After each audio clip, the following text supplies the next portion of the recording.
Hello friends, welcome back to the video lecture series on the subject construction technology, where we previously started with a new module named masonry.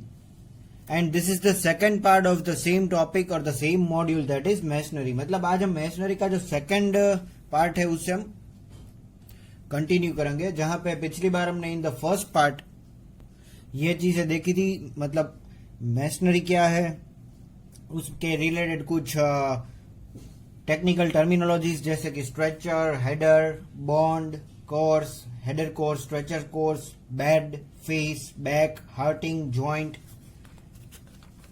Bat, closure, king closure, queen closure, फिर कुछ और terminology जैसे कि frog, cow nose, bull nose. तो ये हो गई terminologies की बात। उसके बाद हमने कुछ बॉन्ड्स देखे थे, जैसे कि ब्रिक मैसनरी में stretcher bond, header bond, English bond, Flemish bond. तो ये सभी चीजें हमने पिछले लेक्चर में देखी थी। And today we will continue in the second part with raking bond, RAKING, raking bond. So see, this is the typical figure of the raking bond.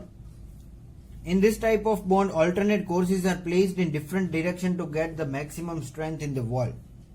अलग अलग डायरेक्शन में डायगोनली ब्रिक्स ले की जाती है to get the maximum strength, ज्यादा strength obtain करने के लिए।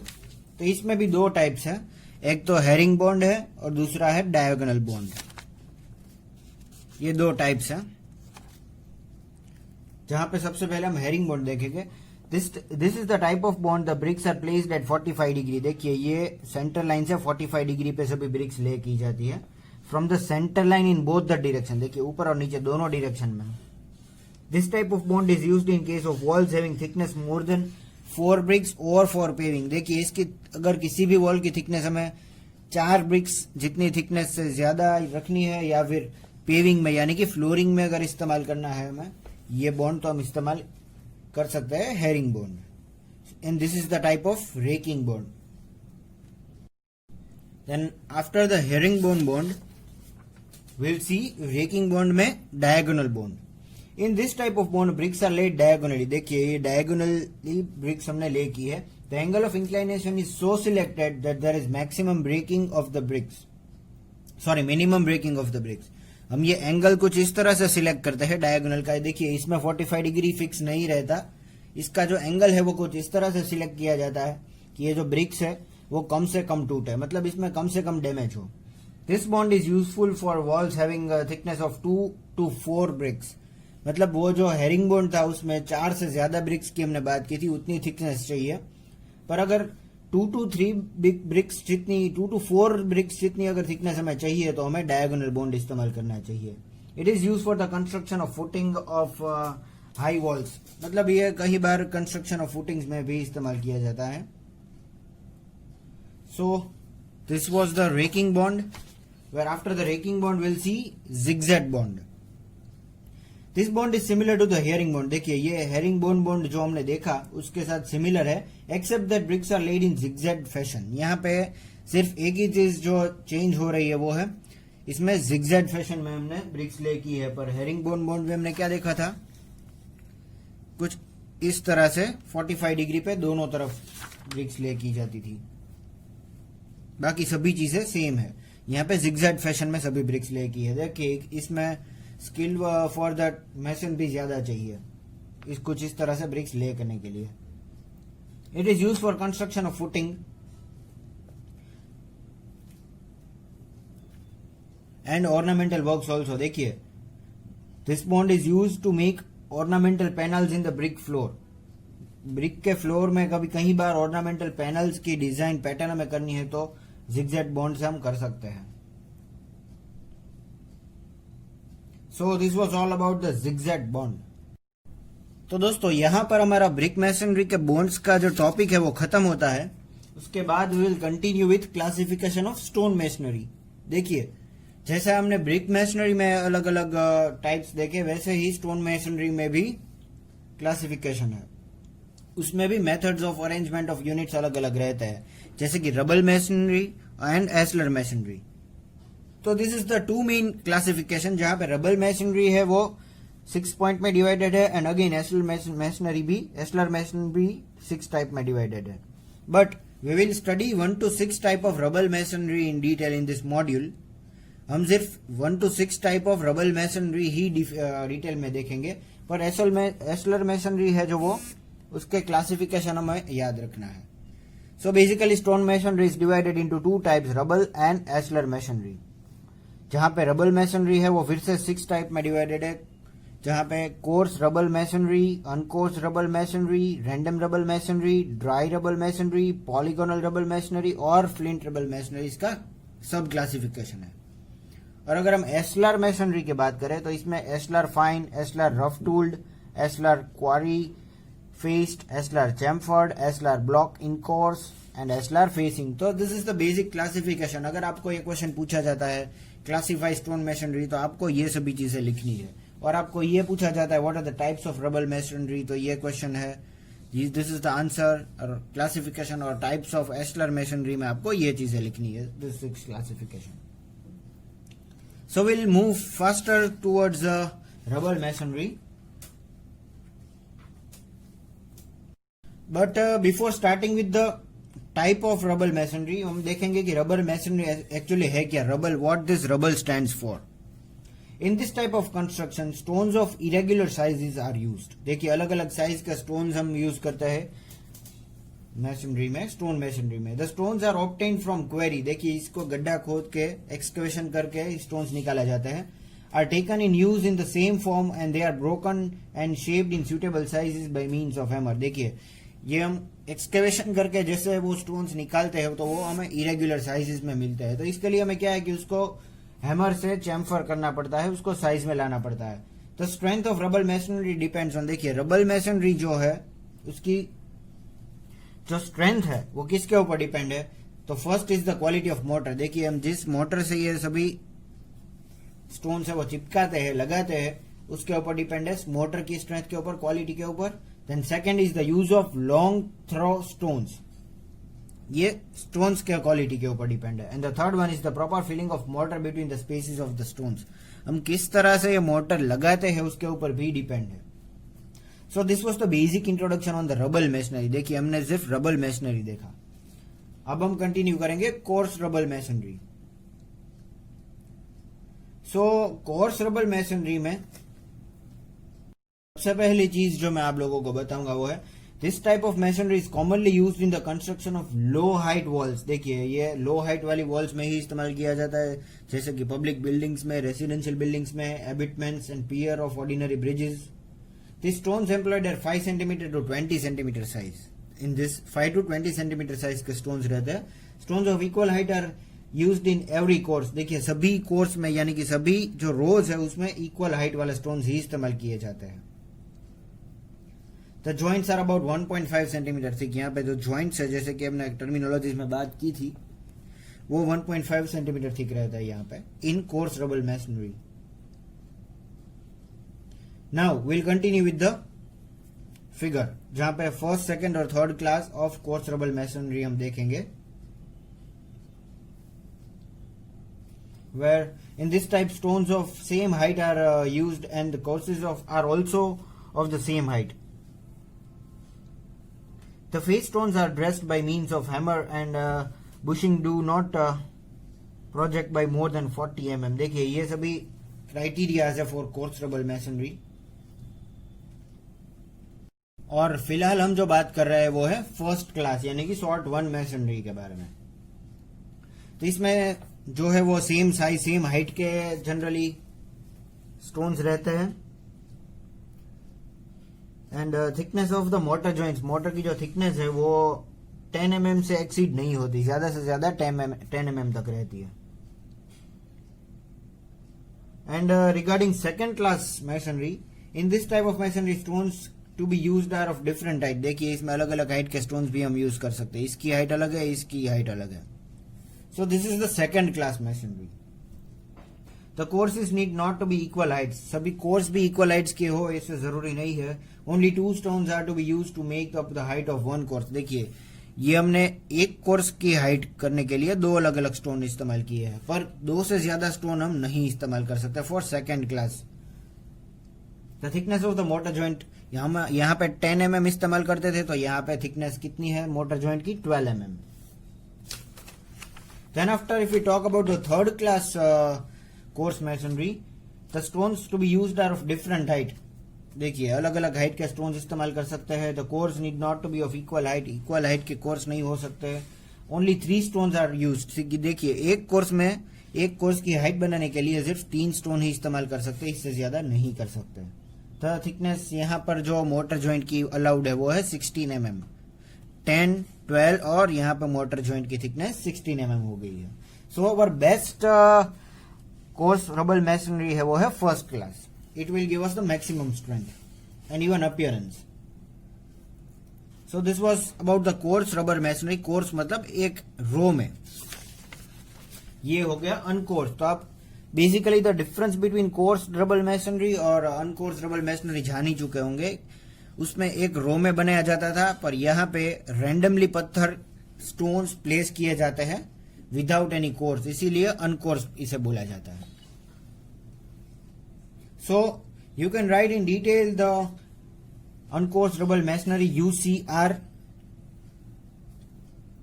in your words whenever asked. Then after random rubble masonry. तो देखिए in this type of masonry stones of irregular sizes and shapes are used. मतलब अनकोर्स की तरह यहाँ पे शेप भी अलग अलग इस्तेमाल किए जाते हैं. This form of slightly superior to uncoarse rubble masonry. देखिए ये मतलब अनकोर्स रबल मैसनरी जो हमने देखा उसके साथ मैच होता है, बट इसे स्लाइटली सुपीरियर, ये अच्छी क्वालिटी का बनता है. The stones used in the work are hammer और चीजल ड्रेस. देखिए इसमें शेप में लाए जाते हैं स्टोन्स. कहीं भी उठा करके किसी भी शेप के स्टोन्स हम नहीं डाल सकते, पर यहाँ पर जो है वो हमें हमारे रिक्वायर्ड शेप में ड्रेस्ड किए जाते हैं हैमर से और चीजल से. In face of stones are chisel dressed and thickness of the mortar joint does not exceed 6 mm. देखिए यहाँ पे 6 mm से ज्यादा एक्सीड नहीं हो सकती मोटर जॉइंट की थिकनेस. तो ये है elevation for the rubble masonry, आप देख सकते हैं. एंड यहाँ पे इसका सेक्शन अगर बीच में से हम काटते हैं, ऐसे काटते हैं तो इस तरह का सेक्शन नजर आएगा. This becomes the random rubble masonry. So after this we'll move on towards the dry rubble masonry. So basically this type of masonry is used in construction of retaining wall. देखिए retaining wall में, pitching earthen dams में या फिर canal slope बनाने के लिए ये हम रैंडम रबल मैसनरी, जहां पे ड्राई रबल मैसनरी हमने यूज किया वो इस्तेमाल कर सकते हैं विदाउट मोटर. देखिए रैंडम रबल मैसनरी में अगर हम मोटर नहीं डालते तो वो हो जाएगा dry rubble masonry. The hollow space formed around the stones should be tightly packed with the smaller stone pieces. जहां पे होलो स्पेस है बीच में भी वो मोटर से एकदम टाइटली पैक की जाती है. Generally through stones are provided in each course at interval of 2 metre. तो ये हो गई ड्राई रबल मैसन की बात, जहां पे हम मोटर बिल्कुल इस्तेमाल नहीं की जाती. अगर ज्यादा गैप है बीच में तभी हम इसे फील करते हैं. Then after we'll move on towards the polygonal rubble masonry. देखिए इसका शेप देखिए, आप ऑब्जर्व कीजिए. In this type of masonry the stones are roughly dressed to an irregular polygonal shape. देखिए रफली ये ड्रेस किए जाते हैं, पर ड्रेस किए जरूर जाते हैं with the help of hammer और चीजल. इरेग्युलर पॉलीगोनल शेप में. देखिए आप पॉलीगॉन्स देख सकते हैं यहाँ पे. The stones should be so arranged as to avoid long vertical joints. देखिए हम कैसे भी अरेंज कर सकते हैं स्टोन्स को, बट द थिंग इज एक वर्टिकल जॉइंट नहीं आना चाहिए कहीं पर भी, ताकि फेलियर प्लेन जनरेट ना हो. यहाँ पे the face joints are seen running in an irregular fashion in all the direction. More skill is required in the construction of this type of masonry. तो यहाँ पे स्किल्ड लेबर्स चाहिए कुछ इस तरह से स्टोन्स को अरेंज करने के लिए. So this was the 5th type of rubble masonry, और ये है हमारा last type of rubble masonry, that is flint rubble masonry. This type of masonry is used in the areas where the flint is available in plenty. तो basically ये flint जो है FLINT flint, वो dark grey rocks है जो कि pure silica से बने जाते हैं. तो ये फ्लिंट रबल मैसनरी कुछ उस एरिया में बनाया जाता है जहां पे फ्लिंट स्टोन्स इजीली अवेलेबल हो.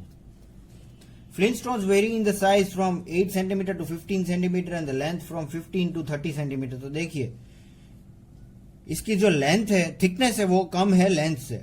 Thickness 8 to 15 centimetre and length जो है वो 30 सेंटीमीटर तक जा सकती है. And these are arranged in the facing in the form of coarse और uncoarse masonry. कोर्स या फिर अनकोर्स हम बना सकते हैं इसकी हेल्प से. So this was all about the flint rubble masonry. And after this rubble masonry, we'll not go in detail regarding Esler type masonry. Esler masonry में हम डिटेल में नहीं जाएंगे, पर इसके सभी नेम्स हमें याद रखने हैं. और एस्लर masonry में इसका मेन जो difference between rubble and ashlar masonry है वो है the work build from carefully dressed stones with accurate bending and jointing is termed as ashlar masonry. मतलब देखिए यहाँ पे रबल मेसनरी में हमने इरेग्युलर साइजेस के स्टोन्स यूज किए थे, एकदम मतलब ब्रिक जितने शार्पन नहीं थे. पर एस्लर मेसनरी में क्या है कि हमें एकदम केयरफुली सभी स्टोन्स को चीजल करने हैं, एकदम carefully with the help of machines हमें कट करने हैं so that it becomes sharp like bricks और ब्लॉक्स की तरह एकदम शार्प हो जाएंगे और एकदम अच्छा अपियरेंस या फिर एलिवेशन इससे मिल जाएगा एस्लर मेसनरी में. इसके टाइप्स तो हमने ऑलरेडी डिस्कस कर लिए हैं. So after the brick and stone masonry हम डिटेल में डिस्कस करेंगे स्टोन लिफ्टिंग अप्लायंसेस के बारे में. मतलब बड़े बड़े जो पत्थर रहते हैं उसके लिफ्टिंग अप्लायंसेस रहता है, मशीनरीज रहती है, तो उसके बारे में डिटेल में डिस्कस करेंगे. And this will be our last topic in this module, that is masonry. Following are the appliances used for lifting the stones. ये कुछ स्टोन्स लिफ्ट करने के लिए अप्लायंसेस है, जैसे कि chain and dogs, lewis, nippers, pins, chain and drop. तो ये हम एक के बाद एक डिटेल में स्टडी करेंगे. Where the first one is chain and dogs. In this arrangement, dogs or hooks are attached to the triangular chain as shown in the figure. जैसा कि फिगर में दिखाया है, डॉग्स एंड चेन जो है वो डॉग्स जो है वो हुक्स या फिर चेन के साथ ट्रायंगुलर पैटर्न में कुछ इस तरह से अटैच किए जाते हैं. The hooks are fitted in the depression made at the center of each side of the stone. The depression are about 20 mm deep. The arrangement is very much suitable for lifting heavy long stones with the narrow bed. मतलब यहाँ पे कुछ इस तरह से arrangement की जाती है, जैसे ही यहाँ से लोड ऊपर खींचा जाता है तो ये ट्रायंगुलर पैटर्न की वजह से ये डॉग्स जैसे कि एकदम स्टोन के अंदर चले जाते हैं, which is easily be able to lift the stones. So this was our first chain and dog arrangement. Then after we'll see basically lewis हम देखेंगे, जहां पे टिपिकल 3-legged लेविस हमने यहाँ पे दिखाया है. A 3-legged lewis is shown in the figure. It consists of 2 dovetailed or tapered steel pieces, a straight steel piece, a U-shaped shackle, a round steel pin and a cotter. तो ये सभी components है lifting machine के Levi's के. 2 dovetail steel pieces are first inserted into the hole on the stone surface and then the middle straight piece is placed. मतलब यहाँ पे first these 2 parts are inserted, ये दोनों पीस सबसे पहले इंसर्ट किए जाते हैं एंड उसके बाद में the center one is placed. And this is our stone जिसे हम उठाना चाहते हैं. At the top of the 3 pieces, shackle is placed and is screwed with the 3 pieces by means of the pin and cotter arrangement. फिर उसके बाद में यहाँ पे शक्ल यानी कि ये हुक जिसके ऊपर फिक्स होता है वो फिक्स किया जाता है और इसके ऊपर यहाँ पे स्क्रू लगाया जाता है. देन आफ्टर यहाँ से लोड उठाया जाता है, स्टोन्स उठाया जाता है. So you can even explain this based on the figure. Figure के ऊपर से भी आप लोग ये समझा सकते हैं. This is very important topic. Then nippers. देखिए this arrangement is very similar to that of the chain and dogs, जैसा कि हमने पहले में देखा था, एक्सेप्ट दैट निपर्स और tongs are used for lifting instead of dogs. देखिए यहाँ पे क्या है कि निपर्स जो है NIPPER nippers, both the nippers are used to lift it instead of, जो हमने उसमें क्या देखा था, डॉग्स एंड चेन. मतलब यहाँ पे डॉग्स नहीं इस्तेमाल किए जाते, निपर्स इस्तेमाल किए जाता है. The nippers are formed of two curved arms. देखिए ये दो curved arms से बनाए जाते हैं, which are pointed at the end and which can rotate on the pivot. मतलब ये pivot के अराउंड ये मूव भी कर सकते हैं. And it is a very simple arrangement for even drawing. ये ड्रॉ करने में भी बहुत सिंपल रहेगा.